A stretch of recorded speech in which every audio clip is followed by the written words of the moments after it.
Hello everybody and welcome to the video today, and a very happy Christmas and happy new year. Very early happy new year because we're not until the new year next week, I know, but it's technically still the Christmas season. So hope you've had a good one so far, and big shout out to my regular subscribers and viewers. Thank you very much for watching this video today, and don't forget to hit the like and subscribe button. Anyway, on with today's video. Well, I've just come back from shopping. Nothing interesting about that, you might say. Well, it depends where you went shopping. I'll show you where I went shopping. Jane's Trains of Tooting. So big shout out to Jane's Trains of Tooting, where I've just come from. Absolutely fabulous shop, very friendly staff, and some really nice goodies in there that I've picked up today, and I'm going to show you them in a mo. So I know it's a little bit of advertisement here, but if you live in the South London area, or if you live in the London area, get down to Jane's Trains, because they've really got some good deals at the moment and some great bargains in there, and just some really good things in there. And I can't say no more about that, so go and check out Jane's Trains. And in the meantime, I will show you what I got from Jane's Trains for Christmas, or a belated Christmas gift with some money that I got over Christmas. And I'm very excited to share these with you. So I suggest that you go and grab a beverage of your choice, and I'll just pause this and we'll come back. Okay, welcome back. So I'll show you the first item that I got with my Christmas dosh, and it's one of these. This is the Hornby parcels brake coach. It's in lovely malachite green, which is a southern region colour, and I got this specifically because I haven't got one of these, and secondly, it will go with the bullied rake of coaches that I got recently this year. So I'll take this out of the box and show you what it looks like first of all, so bear with me. So here we go, out of the box, brand new, and look at this. This is really lovely. And as I said, this is the parcels coach that goes with the rake of southern coaches that I've got already. It's a bit like a Gov, general utility vehicle, which I've got in BR Crimson, but I haven't got one in southern region colours, so this is perfect, and it will go nicely with the rake of coaches that I've got to form a nice little train. So I'm really pleased with that. Again, it's a Hornby brand product, so you're going to expect very high standard of tooling, detail on there already. We can see there's loads of detail to look at.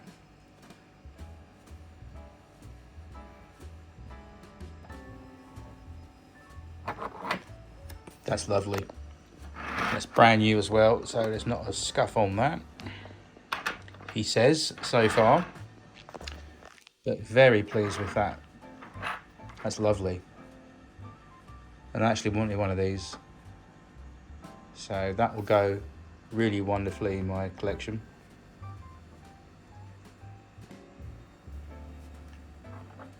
And again, that will go nicely with the rake of bullied coaches that I've got, and then we can recreate a Southern Region Express scene. Show you the ends there. It's a nice item. It's a very nice little item. So just before I put this back in the box, briefly, those of you who don't know what this would have been used for on a train, it's a parcels van, self-explanatory, but normally on things like the boat trains and the ferry trains that go to the terminals like Southampton docks from London Waterloo, these would have carried all the baggage and the parcels, and all the luggage would have gone into this main. The bulky items would have gone in here. Hand luggage wouldn't really have gone in here, but the large bulky items to be shipped or to be unloaded at the other end of terminus would have gone in this van here, or this vehicle, the coach here, and the guard would have managed that and looked after that. Anyway, let's get this back in the box, because what comes next is really breathtaking, and this is the first, because I haven't even unboxed it yet. This is the first time actually unboxing this. Literally just come back from the model shop, so this is the first time I've actually looked at this. So I'm pretty excited, as you can tell, and I'm just really pleased with that. So first time out of the box ever, brand new, and a nice little bargain from Jane's Trains. Okay, stay tuned for the finale. Okay, on to our last item, and I can hardly contain the excitement and suspense for this one, because this is something I actually have had my eye on for a long time, but could obviously never afford it. And this is just really special. This is a lovely item, and I'll bring it in. It is the latest 9F from Hornby, BR Class 9F, but this one is the up-to-date version. When I say up-to-date, it's got the die-cast chassis, and it's got all the detail on there. But this has got two very special features. Number one, it's die-cast. It's got the Westinghouse pumps, and also it's got a flickering working firebox. So the firebox flickers when the train's actually in motion. Obviously, if you're fitting it up with DCC, you have a stay alive chip that will make that work when the engine's stationary. But when it's in motion, it will flicker. So whether you've got DCC or, like me, analog, this has a working firebox fitted. And this is one of the super duper 9Fs that Hornby released. These have been out for about just over a year, I think, a year or so. But to me, it's really ultra rare to get one of these for me, so I'm very happy.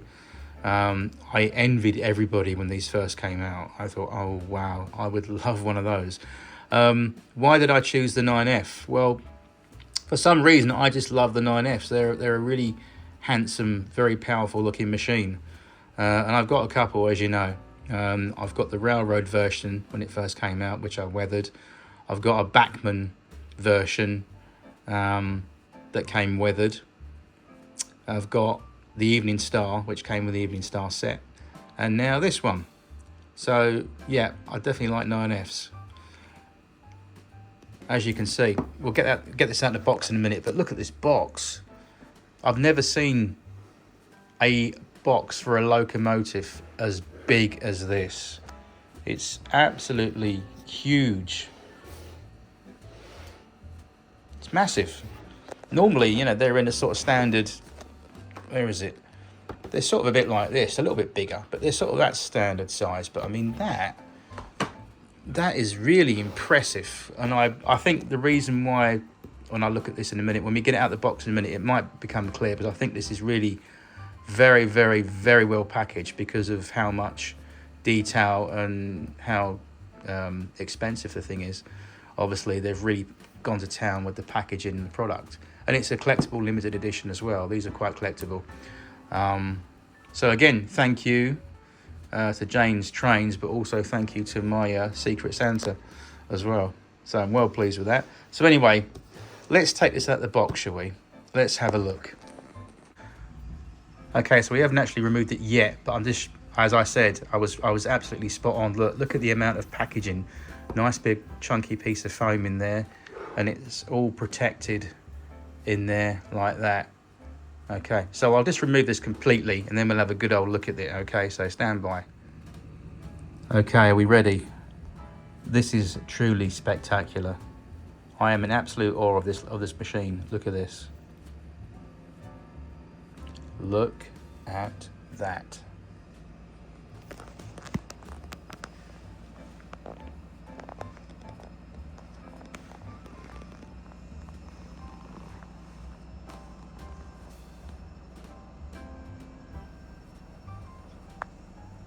So let's start off from the smoke box end. You've got this beautiful, beautiful picked out smoke box hinges separately. The dart in the middle, where you unscrew the actual smoke box to open it up. The number is crisply applied on there. Sprung buffers. The buffer beam has holes there for the vacuum pipe and the details for you to fit separately. A lovely amount of detail on the front already. Look, the lampine brackets that you can see there. And that is just a thing of beauty. And that's just the front of the engine.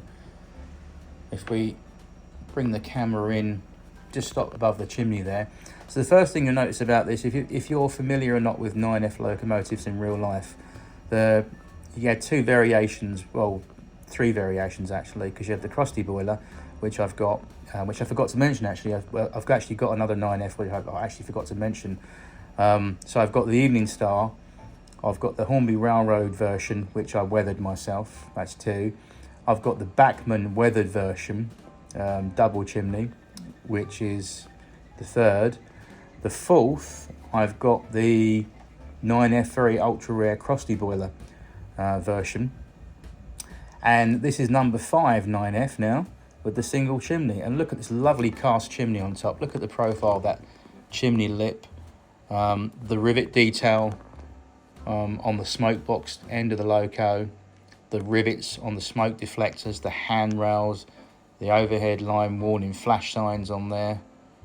And we haven't even begun to look at the rest of the loco yet. It's really a thing of beauty. And look, here are the very famous Westinghouse pumps. And what did these do? Well, basically the Westinghouse, George Westinghouse is a very famous American inventor. He's very famous for 2 things. One of them, unfortunately, was he went towards inventing partly the electric chair for execution methods in America. It was George Westinghouse that pioneered a lot of early electric or electronic, or should I say electrical hardware is what I really meant to say. The electrical hardware in terms of solid state stuff in America back in the day, not just the electric chair and all its components, but things like the substations, household wiring, lighting. And the other thing that George Westinghouse pioneered was railway signalling and traction equipment, which is where we get the Westinghouse brake from. And this is exactly what this is on the 9F. This is the model that's fitted with the Westinghouse brake pump. And the Westinghouse brake on a train, compared to an electric brake, there's 2 types of brake on most trains, certainly electric trains, but also on the steam side of things. The Westinghouse brake is a pure air brake. So it once you make an application with the Westinghouse, you have to wait to recharge it a few moments before you can apply the brake again.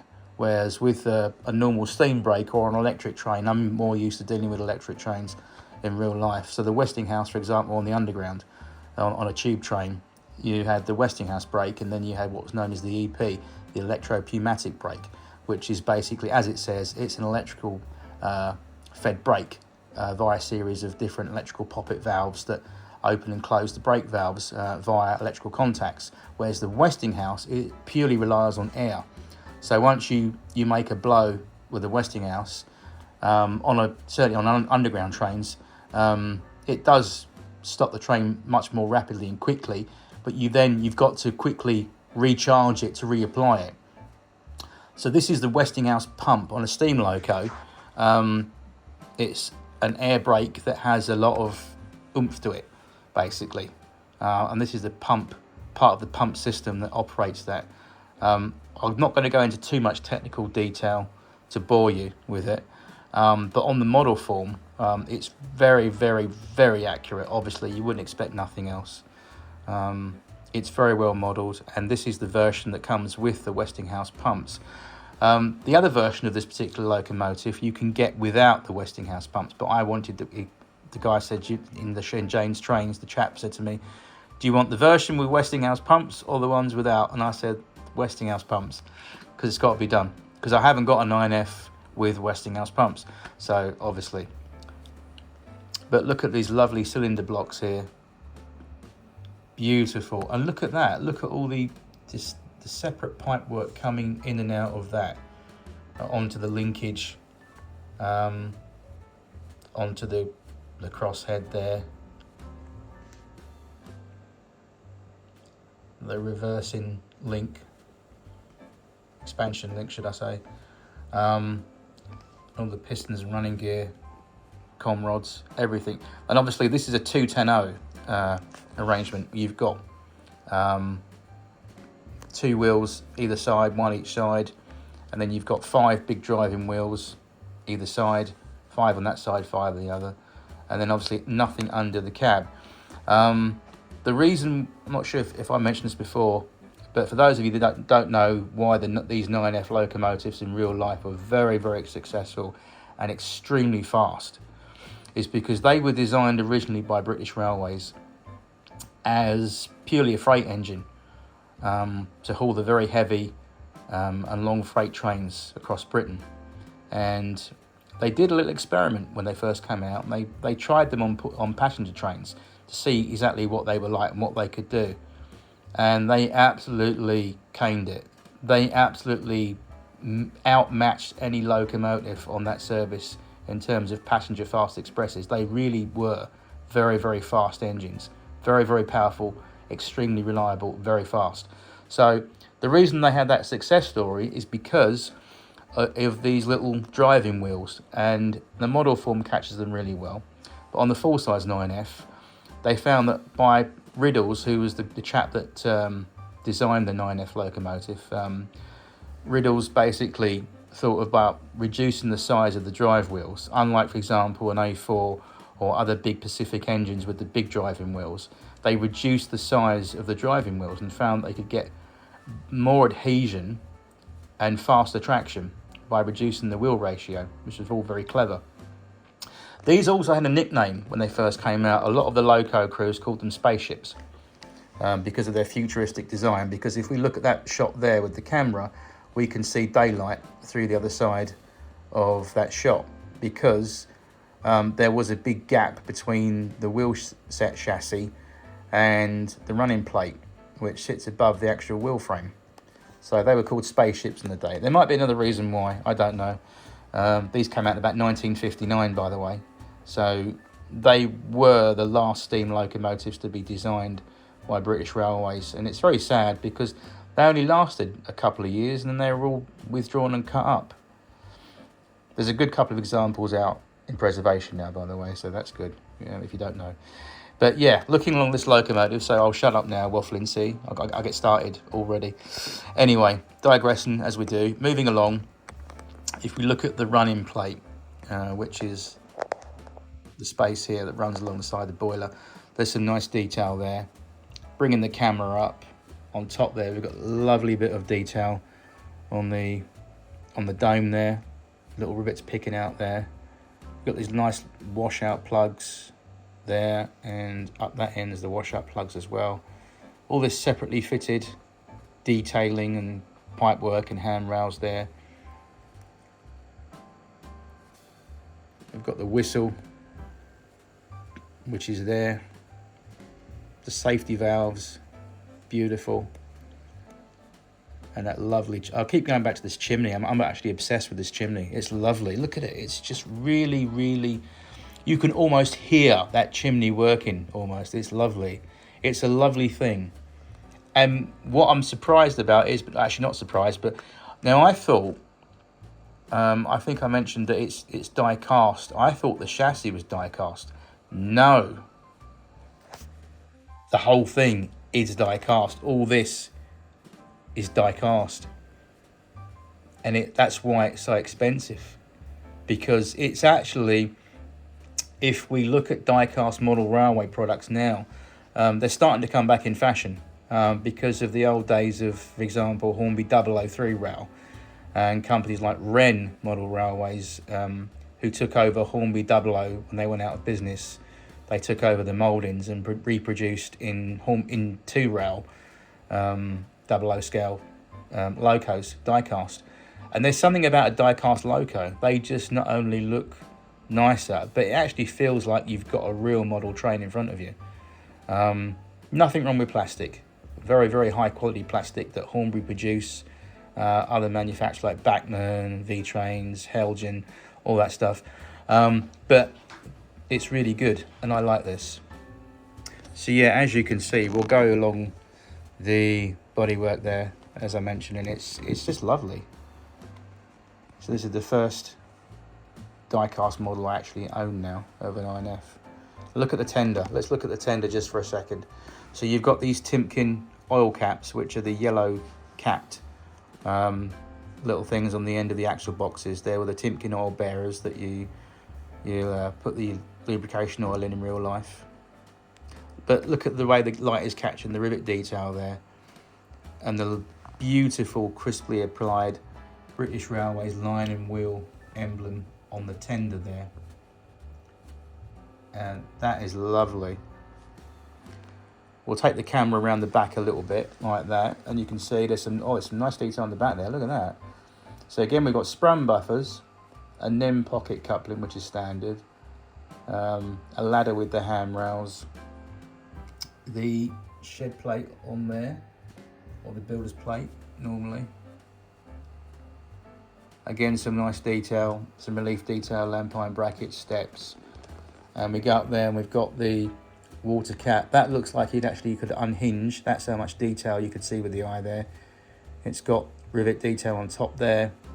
And if we move across, this is fitted with the, not in model form, but it's replicated here in model form, should I say, is the mechanical stoker. And this came from an American idea where there was a screw shaft, and basically it mechanically fed the loco from the tender much faster than a fireman could ever do.